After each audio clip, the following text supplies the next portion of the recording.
Yo, what's up guys? Kuya Renny Boy here. Welcome po dito sa channel natin. Sa mga naghahanap ng work from home, comment sa baba ng work from home. Alam nyo guys, nung nakaraan, nagtanong ako sa ChatGPT, gaano kataas yung percentage ng mga employers na nag-hire ng mga merong AI skills. Okay? Lalong-lalo na sa mga virtual assistant aspirant dyan, sa mga naghahanap ng trabaho online, gusto ng, alam nyo yun, home-based na trabaho. Napaka-importante pala na meron kayong AI skills guys. Walang sinabi yung 10 taong experience ninyo. Ito yung sinabi mismo ng AI, guys, 'di ba?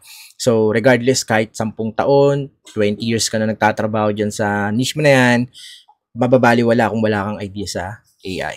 Okay, napaka-importante ng AI ngayon, pero no worries guys dahil meron tayong bubuksan na internship para sa inyong lahat. Sino dito yung mga gumagamit ng ChatGPT? Comment sa baba ng yes. Okay? Meron po tayong internship na kung saan marami pong mabubuksan ng mga work from home opportunities para sa inyo. At welcome po kahit sino. Fill out nyo lang yung form dyan sa baba. Follow for more. Marami pa tayong hiring dito sa page na to. Let's go.